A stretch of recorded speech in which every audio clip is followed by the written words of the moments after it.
Hello everyone, welcome back to my channel.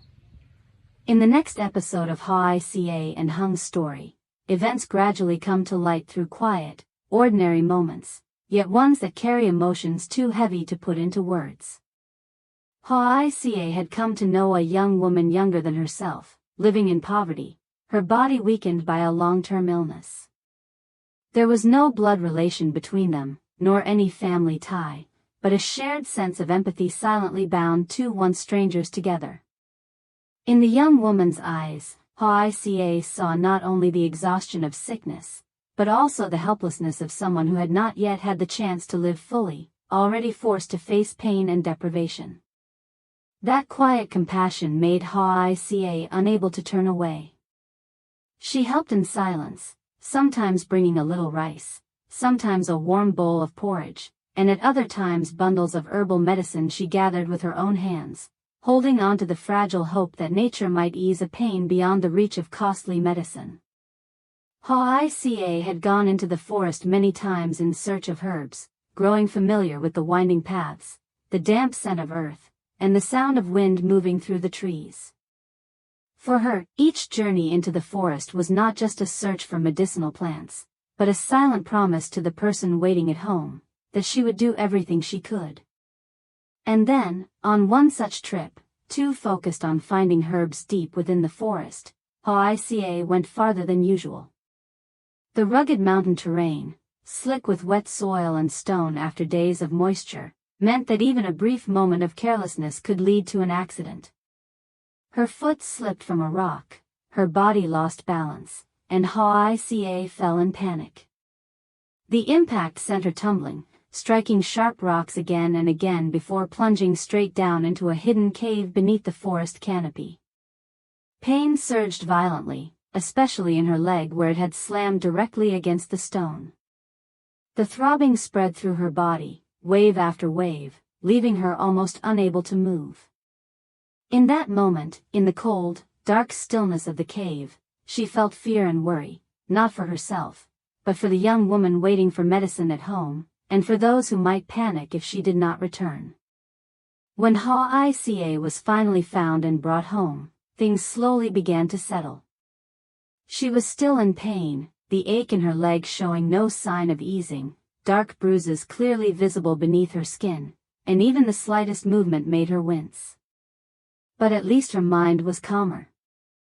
The confusion and fear of being lost deep in the forest gradually gave way to a sense of relief, knowing she was safe and no longer alone.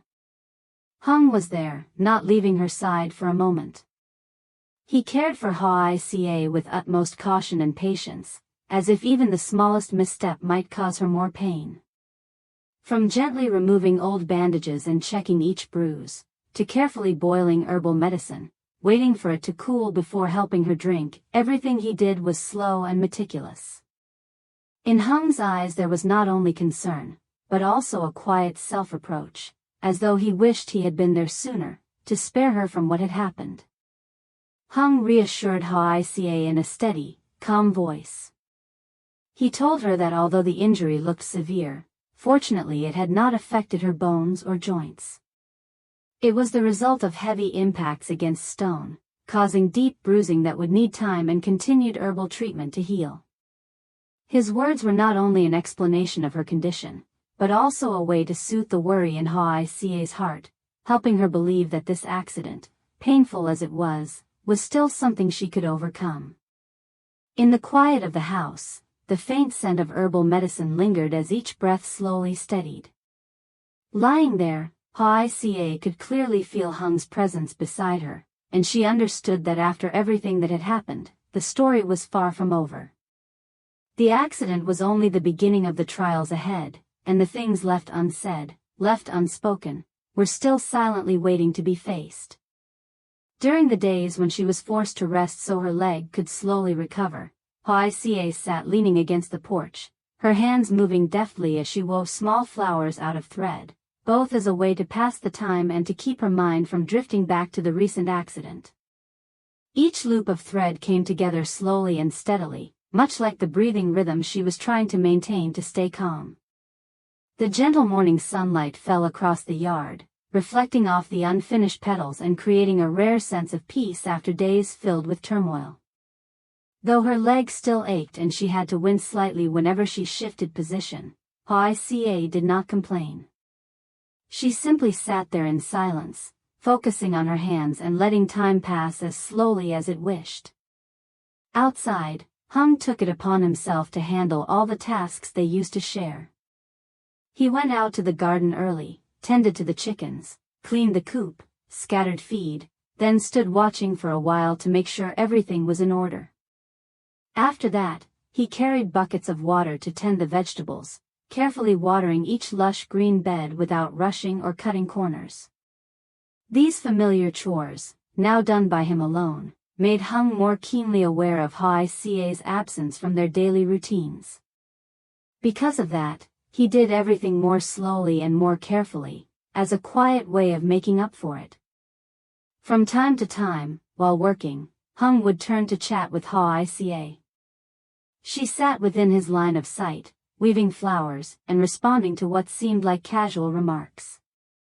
They talked about raising rabbits, sharing past experiences and things to watch out for if they wanted the rabbits to stay healthy. Hùng explained why the parent rabbits needed to be separated after giving birth, to prevent the mother from becoming overly stressed and engaging in unwanted behaviors such as eating her young. Hoài listened attentively, occasionally nodding and adding a few small details she had learned from others. The conversation flowed naturally, without forcing topics, linked together by the simplest, most ordinary matters. Those modest conversations reflected most clearly the bond and understanding that had grown between them after the recent ordeal. Gone were the heavy reassurances or the worry expressed through intense emotion. In their place was steady presence, the act of talking together about familiar things, as if to affirm that life was still moving forward and could return to its usual rhythm, albeit more slowly than before. In that quiet exchange of voices, Hoài felt deeply that she was not alone during this period of recovery. As Hùng looked out over the garden, he realized the vegetables were ready for harvest. If left any longer, they would become overgrown, wasting the effort put into tending them and losing their freshness. After a moment's thought, he decided to cut the vegetables and take them to the market to sell to familiar eateries, making use of the garden's yield and earning a bit of extra money for expenses. He harvested each bundle carefully, shook off the soil, arranged them neatly, and prepared to head out. Before leaving, Hùng reminded Hoài to keep resting and not move around too much, assuring her that he would take care of everything. At the market, the vegetables sold quickly. The fresh, clean bundles were eagerly bought by the restaurants. Holding the money in his hand, Hùng did not think of buying anything for himself. Instead, he immediately used it to purchase more food and seasonings.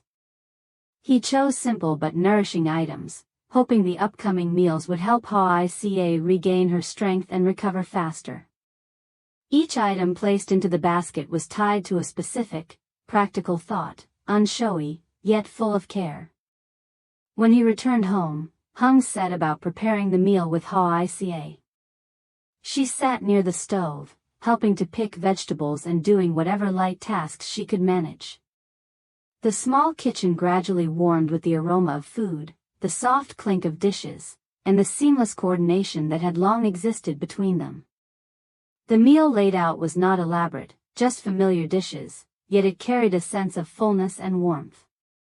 In that moment, they both understood that it was these simple, ordinary things, rather than anything grand, that had helped them get through the difficult days and would allow them to continue moving forward together.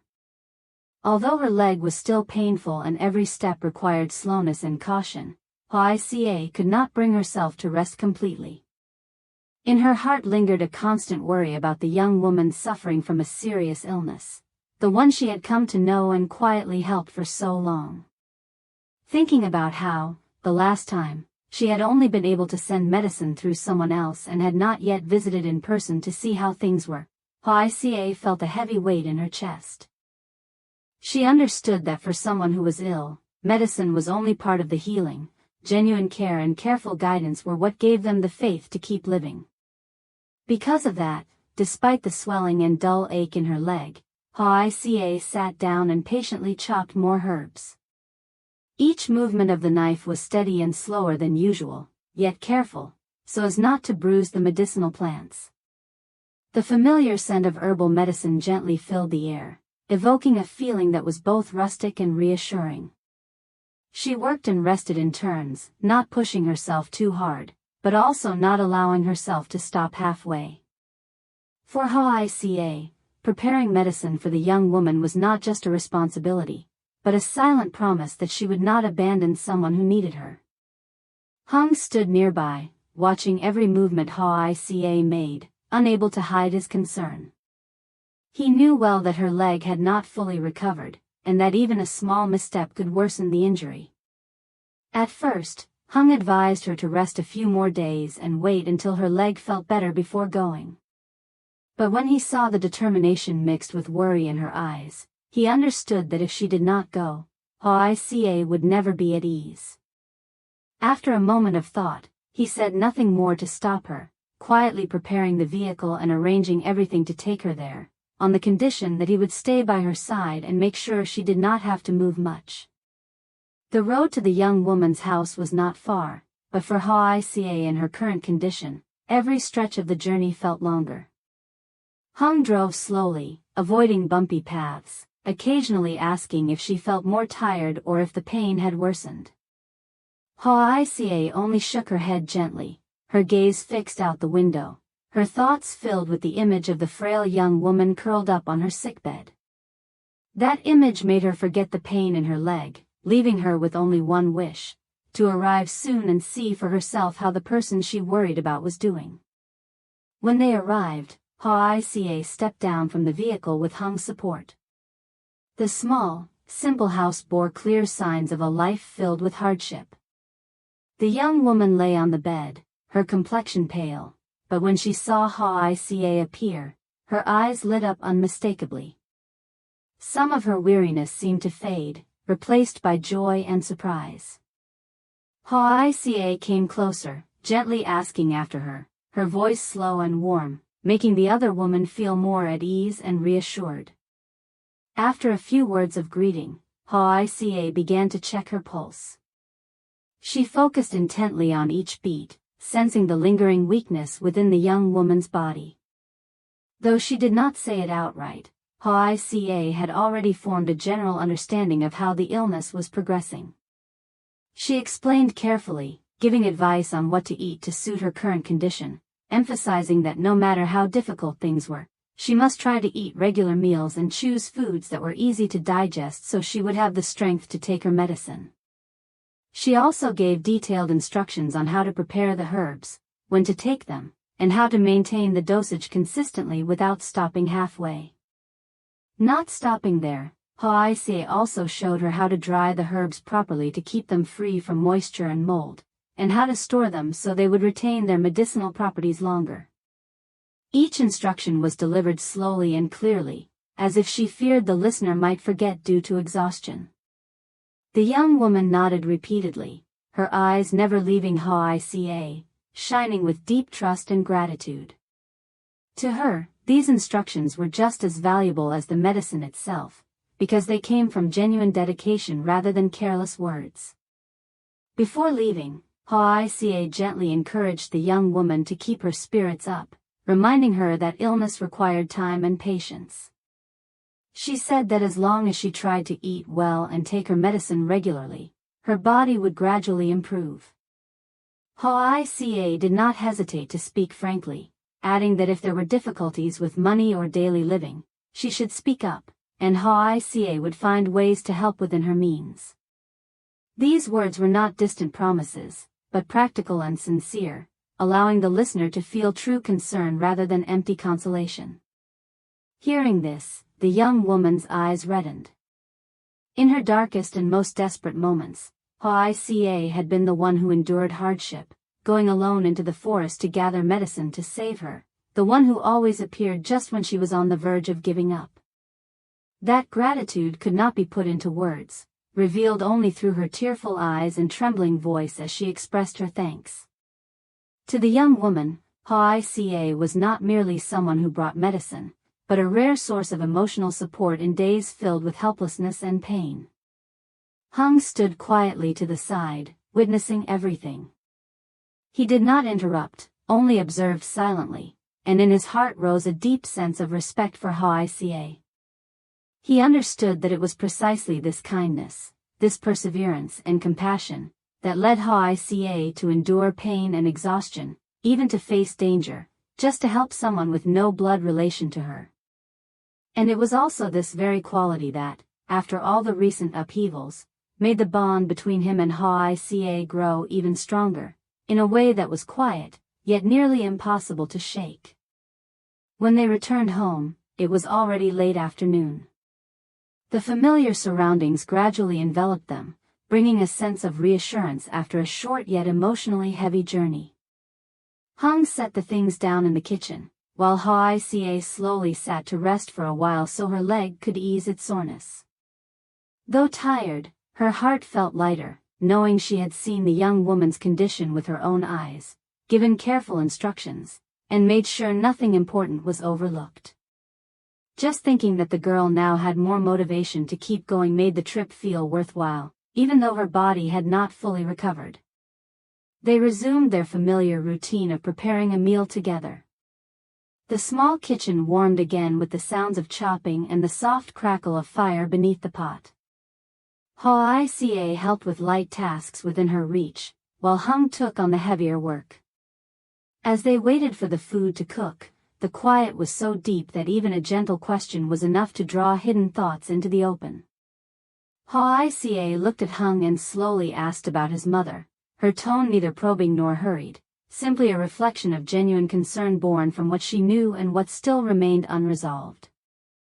Hung fell silent for a moment, as if gathering his thoughts. Then he shared that his mother still could not come home. The issues surrounding the debts were still there, unresolved. He understood that if the root of the problem was not dealt with, bringing his mother back now would only be temporary, and might even cause everything to repeat itself in a more painful way.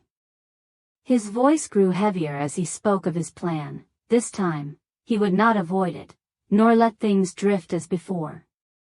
He wanted to face it directly and resolve it clearly and decisively, so that past mistakes would have no chance to return. Only when everything was truly settled would he feel at ease bringing his mother home. Hoài listened without interrupting. She knew that decision was far from easy. It required courage, clarity, and a sense of responsibility that Hung was placing squarely on his own shoulders. She did not say much, only nodded gently, a quiet sign of agreement. To Hoài, the fact that Hung was willing to confront the issue head-on, instead of avoiding or delaying it, was already a profound change after everything he had been through. When the meal was ready, they sat down together in a rare moment of peace. Hung cooked the dishes Hoài liked, not elaborate, but satisfying and comforting. She ate slowly, savoring the familiar flavors and the care embedded in each dish. As they ate, they talked about very ordinary things: the garden, the plants, which vegetable beds to add next, what crops suited the soil, and which season was best for planting. These plans were not grand, but they carried hope for stability, for a future built from small, steady things. They also spoke about Tony, naturally setting aside the best portions for him. Just thinking of Tony eating well and growing up surrounded by affection softened both their hearts. In that simple meal, no one spoke of the lingering difficulties in a heavy way, yet neither forgot that everything was not fully resolved. Precisely because of that, each peaceful moment became even more precious, like compensation for the storms they had endured, and might still face. Under the warm yellow light, their gentle voices blending together, Hoài and Hung felt the bond between them growing stronger after each upheaval.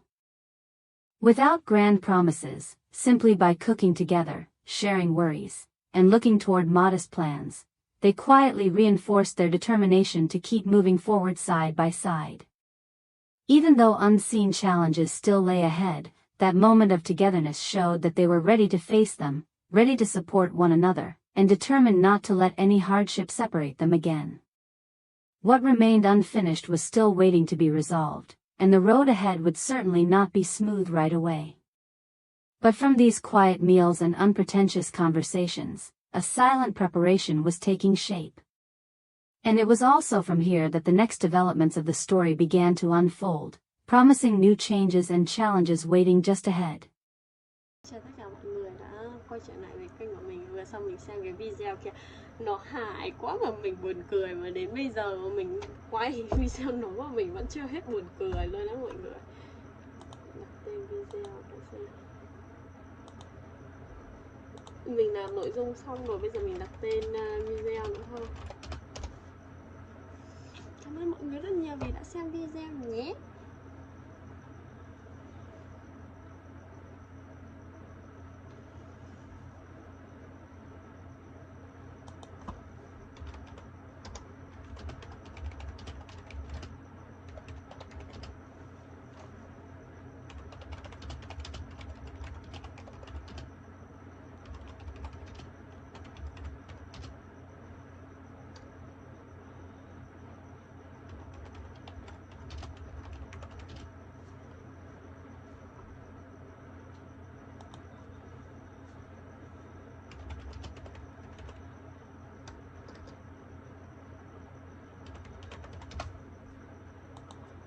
Tạm biệt mọi người nhé.